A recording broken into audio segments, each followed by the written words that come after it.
You are 22. You have $1,400 in your checking account, $27,000 in student loans, and a degree that hasn't done anything yet. You share a two-bedroom apartment with a college friend. You split the $1,050 rent.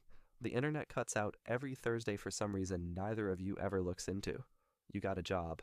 Entry level. $34,000 a year. It pays on the 1st and the 15th. You have figured out, almost to the dollar, how much you can spend between those two dates without going negative. The work isn't hard. It isn't interesting either. You show up at 8:47. You leave at 5:15. You eat lunch at your desk most days because the cafe downstairs charges $14 for a bowl of something that was supposed to feel like a reward. This is where the path splits. Not dramatically. Not with a sign or a choice you'd even notice in the moment. Just quietly. The way most things that change your life actually happen. Path A. You start spending evenings on something. Not a side hustle. Not a plan. Just a skill you got mildly obsessed with. Writing or code or design or data or persuasion. Something that's hard enough to require real attention. You spend maybe 90 minutes on it, 4 nights a week after dinner. You're not good at it yet. That's the point. Path B. You start upgrading. Slowly at first. A better apartment, $400 more a month, but it has in-unit laundry and that feels like it matters. You buy a car with a payment, $387 a month plus insurance. You start going to the right places, wearing the right things, being seen in the right way. On the outside, your life looks like it's moving forward. Both paths feel fine at 22. Both paths feel responsible. Neither person thinks they're making a mistake. You are 26. 4 years have passed. You're still at the same company, or one close enough that it doesn't matter. Your salary went from $34,000 to $44,000. That feels like progress. It's a 29% raise spread across 4 years, which is roughly in line with inflation, but you don't do that math, and neither does anyone else. Path B looks undeniably successful right now. The apartment is nice. $1,900 a month in a building with a gym you use twice a week and a rooftop you've been on maybe 5 times. The car is clean, the clothes are right. When people ask what you do, the answer sounds solid. You have the aesthetic of someone who is going somewhere. Your Instagram, if you use it, shows a life that looks assembled. Dates go well. Introductions go well. You feel, and this matters, like a person with standing. The credit card balance sits at $6,200. Not alarming. Just present. Path A does not look successful right now. Not in any visible way. The apartment is still modest. $1,200 a month, same neighborhood you moved to at 23. The car is paid off, a 2017 Honda with 74,000 miles, and a small crack in the left taillight you've been meaning to deal with. The clothes are fine, the social life is quieter. But something has been compounding that doesn't show up anywhere you can photograph. Over the last 4 years, Path A got genuinely good at the thing. Not famous good, not LinkedIn post good, but the kind of good that produces results you can point to. You've done freelance work, $800 here, $2,200 there. Not enough to transform anything, but enough to prove to yourself that someone will pay for what you can do. The skill became real. The skill became portable. The skill started to feel less like a hobby and more like a second identity. Savings. Path A has $14,000 in an account they don't touch. Path B has $3,100. Enough for one emergency maybe if the emergency is small. Nobody around either of them notices the difference yet, and that's the thing about compounding. It's invisible until it isn't. Here's the first rule, and it operates whether you believe it or not. Status is borrowed. Skill is owned. Status requires an audience. It requires a setting. The right apartment, the right table, the right occasion. Remove the setting, and the status doesn't follow you. Skill follows you everywhere.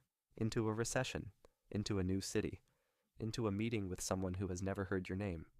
You don't really understand this at 26. You might understand it intellectually the way you understand that you should floss. But you don't feel it yet. The feeling comes later. You are 30. This is where it gets harder to ignore. Path B earns $67,000 a year now. That's real money. The title on the email signature changed twice. There's a sense of identity attached to the job.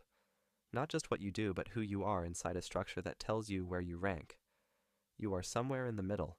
You manage one person, or maybe two. The apartment is now $2,300 a month because the old lease ended and moving was complicated. The car payment ended, but you leased something newer because the old one felt dated and you spend more time in it than you'd like. The credit card balance is $9,400. The minimum payment is $188 a month, which is what you pay. At dinner with friends, you feel normal. You feel like you're keeping up. Path A earns $94,000 a year now.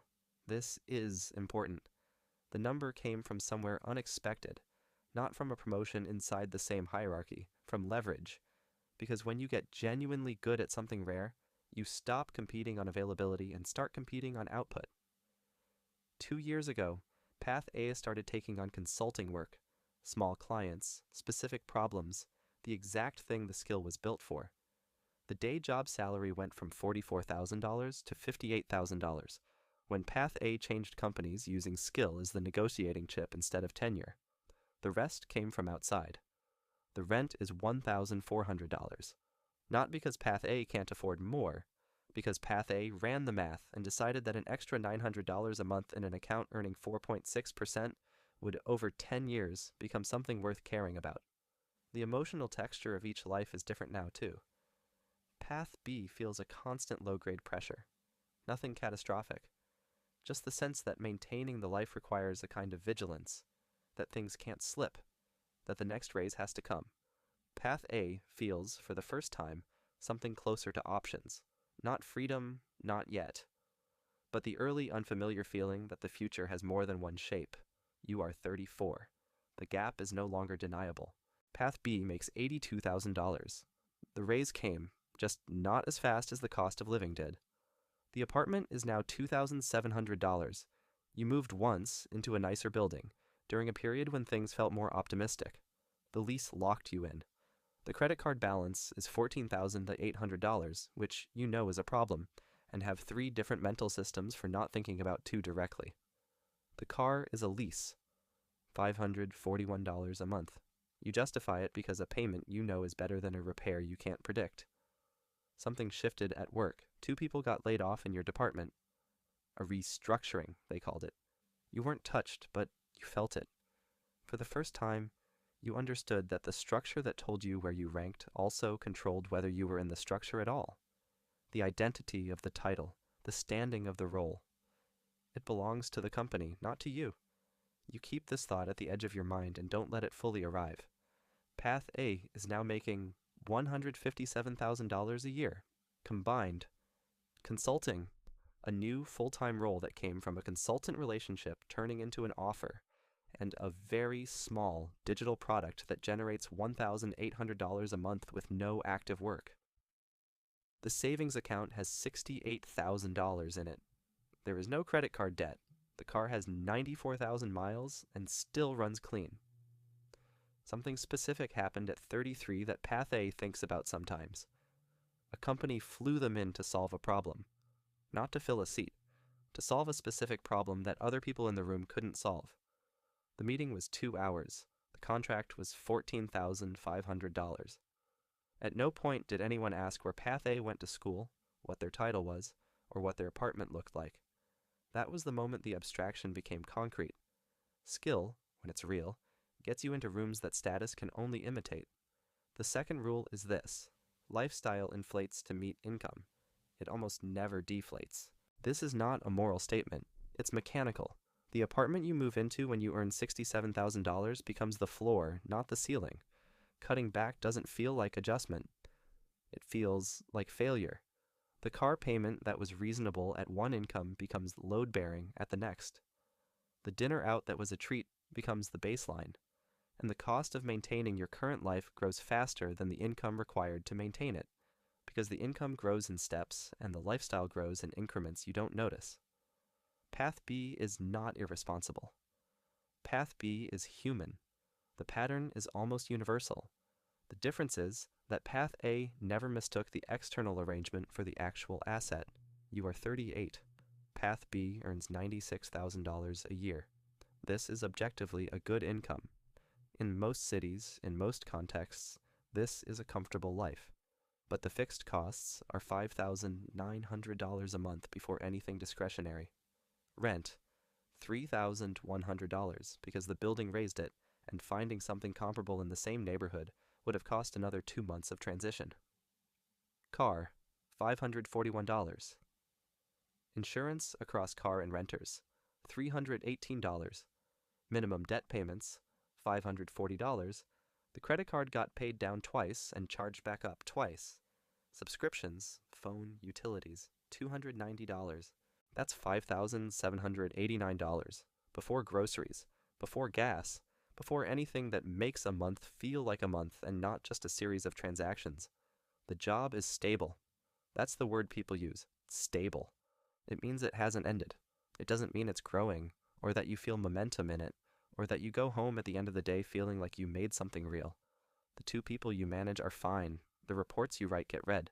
The meetings you attend produce action items. Everything is professional and adequate and motionless. At some point, probably around 36, you notice that the life you built requires a specific income to exist, not to grow, just to exist. And the only way to maintain that income is to remain inside a structure you don't control. That's not a crisis, but it's a weight. Path A is earning $214,000 this year to date. There's a business now, formally structured, with 2 clients on retainer and a third that comes in quarterly for specific work. There's a person who handles administrative things 12 hours a week. The rent is $2,100. A good apartment, chosen because of the light and the quiet, not because of what it signals. The savings are significant enough that a 6-month gap in income would not change the quality of daily life. But here's the thing. Path A thinks about, quietly in the mornings. It wasn't the money that changed first, it was their relationship to time. Sometime around 31 or 32, Path A stopped feeling like time was something that happened to them. Something to fill, something to endure between the parts that mattered. The hours spent building the skill had created something invisible, a different orientation. Work became less about showing up inside someone else's structure and more about producing something that had your fingerprints on it. That shift, the shift from managed to maker, didn't come from a decision. It came from a decade of small repetitions that quietly altered what felt normal. This is the moment neither path expected. Path B, sitting in a performance review at 37, heard the words, "You're a valued member of the team," and understood for the first time that valued member of the team is a phrase people say when they want to give you 4% and keep you from looking around. Not maliciously, just structurally. The structure needs stability. You are, to the structure, a stable element. You went home and sat with that for a while, not with anger, not with despair, just with a kind of quiet that happens when something you've been half-sensing finally arrives as a thought. Path A, around the same time, had a different moment. A former colleague called and asked for advice on a decision, a major career decision, the kind with real consequences. And they were calling Path A specifically, not because of where Path A worked or what the title was, because of what Path A knew. Somewhere in their 30s, Path A had become a person people call when the stakes are real. That's not prestige. Prestige is assigned from outside.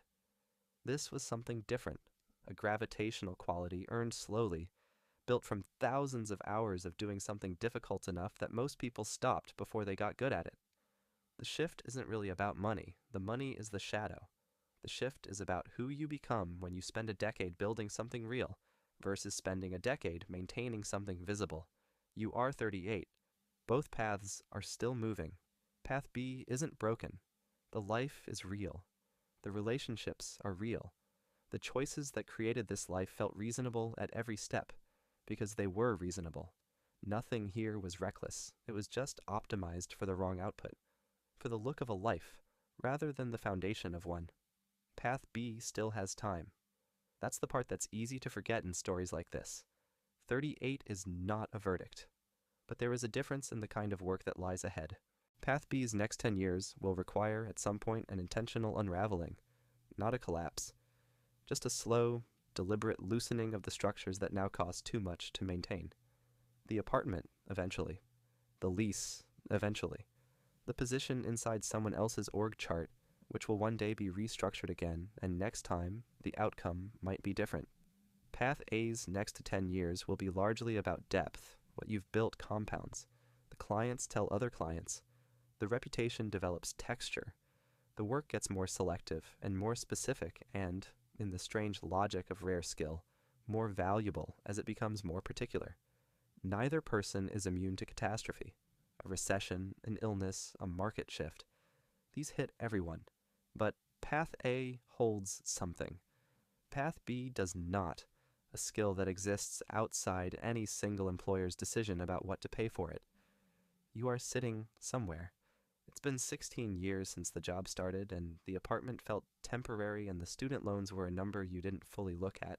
You're thinking about something you read once or maybe heard. You're not sure where it came from.